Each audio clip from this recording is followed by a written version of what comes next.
Good afternoon, everybody. We're back again for our July edition of the Filibuster. Glenn and I have been working with our government relations team on a variety of different state, local, and federal issues. And we want to provide a couple quick updates. I know that there's been a lot of activity going on with the association in general. Some of our recent announcements on more of the event side, product side, new partnership and membership things. So we're not going to cover that today on the filibuster. We'll keep it very focused and limited on the government relations side. So we'll begin on the state and local front with Glenn, and then I will give some updates on the federal side. Thanks, Josh. I'll just give a quick national overview of a few items of interest. First of all, we're getting ready to head to Chicago, Illinois for the National Conference of State Legislatures, our annual cigar event there. This will be the fourth year in a row that we've undertaken this event with our advocacy brethren at the Cigar Association of America and Cigar Rights of America. It's a chance to have dozens and dozens of state legislators in one spot talking about the policy issues of the day and engaging in great cigars and discussion. So it's always a fruitful event for our state legislative efforts. We have growing state association activity in Louisiana, Tennessee, and our efforts to pull together a New England association that will cover 7 states. We'll be having discussions with them during the course of the New England Cigar Expo under the tutelage of our friend Dave Garofalo. And I just want to commend the efforts of Dave Watson in Tennessee. I got a great note. We're facilitating a statewide discussion on Tennessee legislative issues in the coming month. Um, you and I, Josh, will be scheduling our state association 2027 preparation sessions in the coming month. We'll be having regional briefings on anticipated state legislative issues, as well as strategy sessions with each and every state in the union.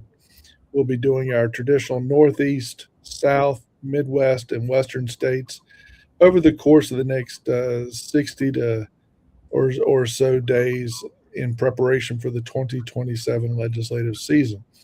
And along those lines, we're already seeing a agenda developing of significant state legislative issues in 27, but the preparation for them begins now. And that is protecting the tax caps in Louisiana and Nevada, battling generational smoking bans in New York and Massachusetts, at least, an effort to lower the tax rates that were recently increased in Indiana. We're watching tax issues that could resurface in Georgia, Delaware, Rhode Island, and Maine. And we hopefully are going to be anticipating positive tax cap bills in New York and Nebraska. And just this morning, so this is sort of CNN breaking news here, we've got bipartisan legislation filed for tax caps in the state of New Jersey. I had a great conversation this morning with our friend Gary Colser with our Network State Association in New Jersey. We're going to have Senate Bill 3554 and Assembly Bill 1046, both of them sponsored by Democrats and Republicans for a tax cap effort in the great state of New Jersey. So, really, that is a lot of activity for this early in the game, considering we just had a small bundle of state legislatures adjourn, and now we're already having discussions about what's coming down the pike in 27. Yeah, certainly no resting. I mean, it's full service on the state front, 365. And that's something that we've seen kind of evolve over the past few years more and more. There isn't that lull period what we used to see and witness. On the federal front, I want to cover a couple issues. Last week, we had a grassroots action alert, our first this year on a federal issue, H.R. 3074, the Common Sense Act. It's important to note that this is something that is already being done through executive order. This is part of our efforts to modernize retail and small business issues in line with making it more reasonable and affordable to operate businesses for our membership. This is retail geared. I do want to clarify that this is not something that we are putting lobbying resources towards. This is an effort as part of coalition of retail organizations that we're a part of, that we have issued an action alert following in line with what they have done already. So this is expected to move forward. Like I said, it's already being implemented at the executive order level. So that was, I wanted to just clarify the action done by the association in that regard. This is going to be an important few days regarding tariffs, the tariff situation. Our comments were filed late in June. For the next iteration, the official date of the ending of the last batch of tariffs is tomorrow. So at any given moment, and I just checked the USTR website, I did not see anything related to the countries of interest for us thus far. But we are monitoring that, and whatever the next batch of tariffs are related to the cigar industry, the Premium Cigar Association will meet with our like-minded allies and file coordinate comments, again, encouraging exemption or tailoring, recognizing the fact that these products cannot be made at the market demand for the U.S. Domestically. So that is another important issue. The third and final one that I will note, we've been working with several of the importers as well as an industry counsel, Frank Herrera, on putting together a comment on modernizing the customs process. That is something that we will be filing next week.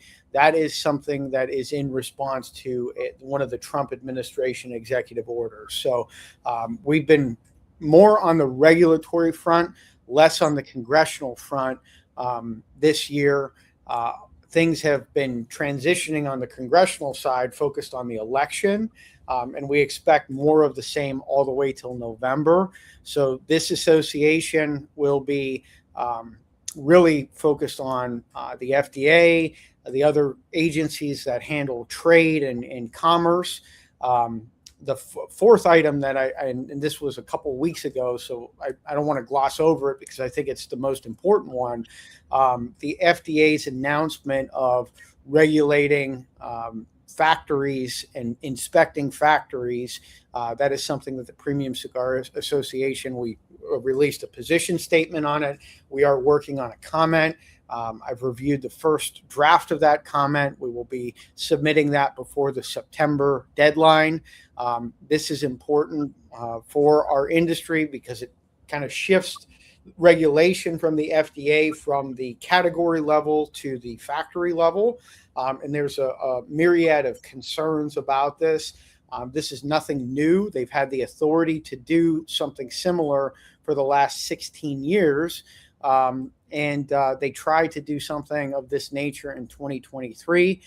It is important that we weigh in on how this implementation occurs, what are the exemptions to this, and how it's actually implemented. So the focus of our comment will be that, as well as some of the things that the Food and Drug Administration has not done to suffice moving forward with this regulation. So there are a host of concerns for the industry related to that, and the PCA is bringing those to light.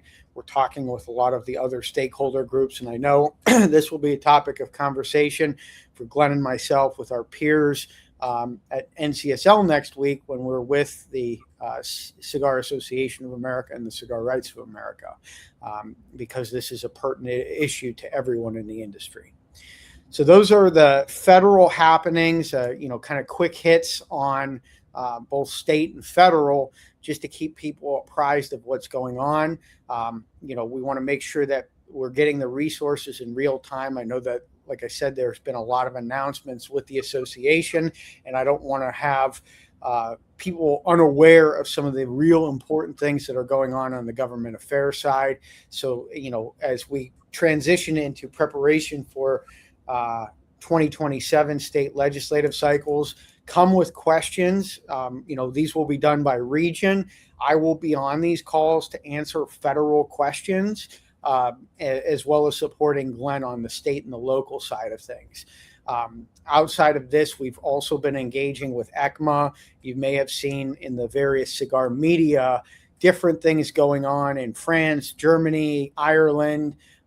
We're supporting ECMA in their efforts to push back on some of the regulations and legislation that are going on the international front, in an auxiliary role. That's not something that PCA, we have independent stances on, but we do have resources in the research side, the data that has been useful in all of that as they craft comments tailored to their specific region and specific needs. Glenn, anything else you want to add? Just real quickly, I cannot emphasize enough, it is never too early to reach out to your state legislators about issues of concern or opportunity at the state level right now. And we're going through this right now with our retail network in Indiana on trying to lower those tax increases and tax cap increases that happened in the last 12 months. We've drafted a letter that state legislators can receive right now on these issues. We're asking every retailer in the state of Indiana to forward that to their personal and business representative in the state legislature. And, here it is, July, almost August, and we're, months and months away from the 27 legislative sessions going into play. But the process begins right now. And all of those states that I rattled off, and Louisiana and Nevada and a dozen others at this juncture, is I cannot emphasize enough reaching out to your members of your state legislative delegation right now to help us lay the groundwork for these changes at the state level. So stay tuned and please refer to your customers to cigaraction.org for all the updates and access to our petition system on every issue in the country. Sounds good. Well, thanks, Glenn. Thank you, everyone, for tuning in. If you have any questions or comments, feel free to reach out to either one of us, and we'll get information shortly.